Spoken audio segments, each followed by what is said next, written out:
Estamos de volta com o quadro Você é um Sucesso em Debate, com a presença do blogueiro Emanuel Júlio, do santaremagora.com.br e também do locutor e gerente da 94 FM. E o asfalto da BR-163? Quem vai fazer? O Oitavo Becker que vai fazer esse asfalto mesmo?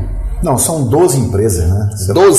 12 empresas. Eu falo isso daqui para Lucas do Rio Verde. E a nossa, daqui até Rurópolis, até essa parte do Oitavo Becker aqui, quem é que vai fazer isso? Olha, a considerada zona urbana são pelo menos 98 quilômetros, né? Isso. Que vai ter continuidade agora.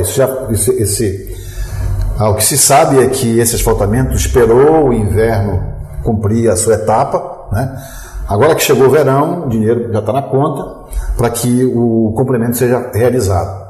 O que se sabe é que o Oitavo Becker não está mais entre as empresas, no caso, entre esse pool de empresas que vai fazer o asfaltamento da BR. Não sei qual foi a questão, mas o fato é que o Oitavo Becker não está mais entre aquelas empresas aquelas instituições que vão fazer. Sabe-se que o Oitavo Becker e o Nono Becker estão fora desse pool aí. Pelo menos tinha iniciado o processo de recapeamento ali da BR-163, ou seja, das docas do Pará, que acabou não chegando ali no viaduto, não é? Sim. O trabalho foi paralisado e nós temos trechos precários. Imagina, se a dificuldade é enorme dentro da cidade, imagina saindo daqui. E mais perigoso fica agora com o escoamento da produção de grãos, né? Carretas e mais carretas aí, sem acostamento, sem a camada asfáltica devida, iluminação nem se fala. A previsão, Paulo, é que daqui a 2 anos 2.000 carretas cheguem por dia a Santarém. Por dia? Por dia. Então, mas vai haver um estacionamento lá em cima da serra, né? Naquela área ali do Cipoal, vai ter um estacionamento para que elas não passem de lá, né? Ou obedeçam uma regra para chegar aqui até o porto, né? Fala-se também que vai ser construído um outro porto, não se sabe qual é o local, para justamente descongestionar esse trânsito entre lá o Cipoal e aqui o CDP. Imagina, né? O caos que vai ser a cidade quando isso acontecer. Mas é uma realidade. Daqui a 2 anos, pelo menos 2.000 carretas vão estar circulando em Santarém diariamente. E a gente falando sobre esse tema de rodovia, a gente percebe também um abandono do terminal rodoviário, que foi uma indicação, inclusive, de um telespectador nosso que a gente abordasse esse tema, terminal rodoviário, que realmente está entregue às baratas, popularmente falando, né? Eu nem diria só com relação ao terminal rodoviário. Santarém é uma cidade satélite, tem um potencial natural turístico maravilhoso, vocês conhecem, e o Emmanuel conhece, sabe muito bem, você, Paulo, mas que nós somos capengas.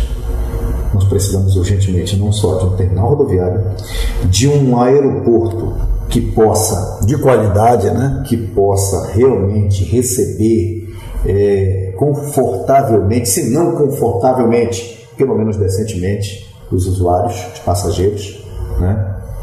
E claro, também um porto. Um terminal de passageiro, né? Que eu participei agora recentemente de um seminário. Esses assuntos estiveram em pauta lá, em relação ao novo aeroporto de Santarém. Existe uma pressão muito grande hoje para que um novo aeroporto seja construído, ao invés de ser reformado o que está aí, seja construído um novo aeroporto. E esse reclame acontece do centro da população de Santarém. Nós precisamos fazer, e fizemos isso durante o seminário.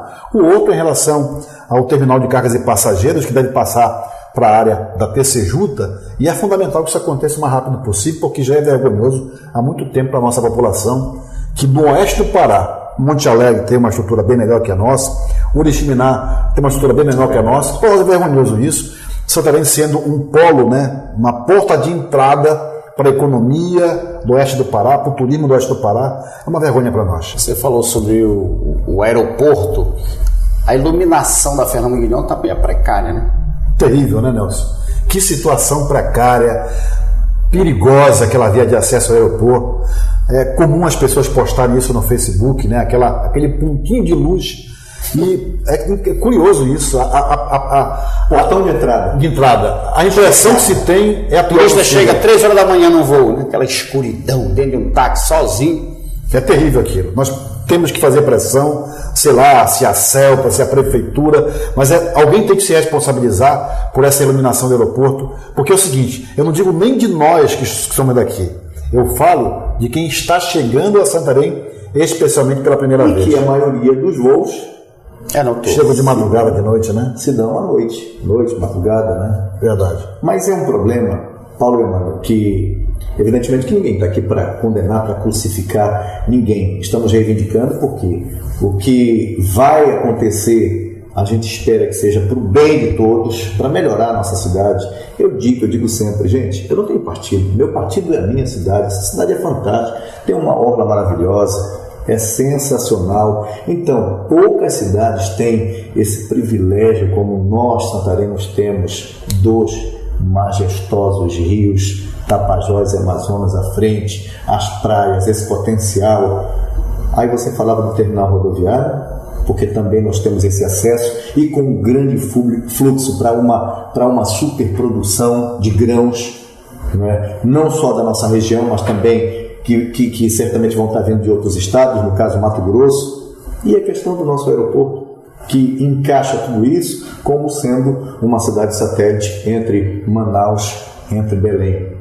Então isso é fundamental, que a gente procure organizar o quanto antes, para que a gente possa estar recebendo turistas e mais turistas que têm sempre a vontade de conhecer a nossa Amazônia e esse potencial. O Nelson falou desse amor por Santarém. E a gente vem percebendo assim o governo municipal fazendo ações de asfalto muito na cidade, né? Borges Leal, a gente tem visto realmente, está de parabéns a equipe do Alexandre, da CEMIF, fazendo.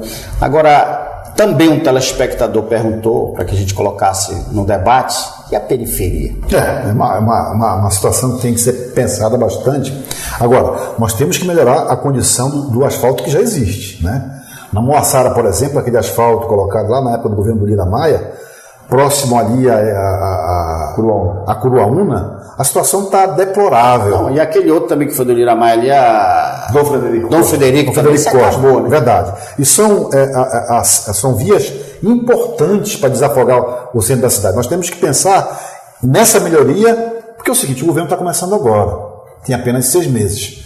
O prefeito Alexandre Voto tem o resto do seu mandato para levar o asfalto para a periferia, e isso aí não dá mais. Porque tem situações na periferia que não dá nem para andar, o carro não anda, às vezes nem bicicleta está passando, né? Tem situações aí que quando a ponte cai, ônibus não vai.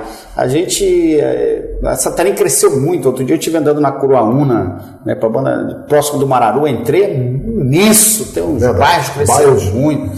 Santarenzinho cresceu, então tem muitos bairros, né, Nelson, periféricos precisando de infraestrutura. É preciso trabalhar essa questão da infraestrutura, ordenar, fazer um mapeamento, mas dar as devidas condições a essa população, a essas pessoas que vêm chegando, porque às vezes a própria prefeitura, o próprio poder público acaba dizendo, mas nós não temos culpa disso. As pessoas chegam, vão invadindo, vão tomando conta daqui, dali, como não tem culpa. E se tiver uma fiscalização, você não vai permitir que isso aconteça. Mas o boleto do IPTU chega lá. Então, se você consegue fazer um mapeamento, você precisa trabalhar a infraestrutura para dar o direito ao cidadão de ir e vir. Com certeza. Que é um direito constitucional. Enfim, nós temos tudo para trabalhar, fazer com que... E acreditar também nos governantes que vem. Às vezes a gente critica demais, às vezes a gente acaba não acreditando, confiando mais em função de algumas coisas que acabam acontecendo. Mas eu digo sempre, é bom que a gente acredite, confie, mas também esteja lá dando a nossa participaçãozinha. Claro. Se a nação, se o povo fiscalizar, eu acho que o Brasil começa a tomar um novo rumo em benefício do seu povo. E até uma extensão do que a gente estava falando aqui, né? A gente não deve abrir a boca só para criticar, a gente tem também a missão também de contribuir com ideias, né? Exato. Porque é muito fácil somente criticar, apontar defeitos e tal, e também tem que ser responsável o suficiente para também produzir algumas sugestões, né, para passar, ainda mais num momento desse tão democrático como é hoje, com as mídias sociais e tal, você também contribuir com uma ideia, né? Muito obrigado, Nelson, obrigado, Emmanuel Júlio, pela presença de vocês, é uma honra tê-los aqui, e queria dizer que vocês estão aqui porque vocês são um sucesso. Muito obrigado, Paulo, muito obrigado, uma boa noite para você. E não saia daí, daqui a pouco a gente volta com uma palavra de sabedoria.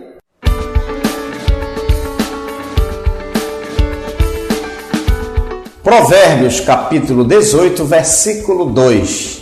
O tolo não tem prazer no entendimento, mas sim em somente expor os seus pensamentos. Uma boa noite e uma semana de sucesso para você.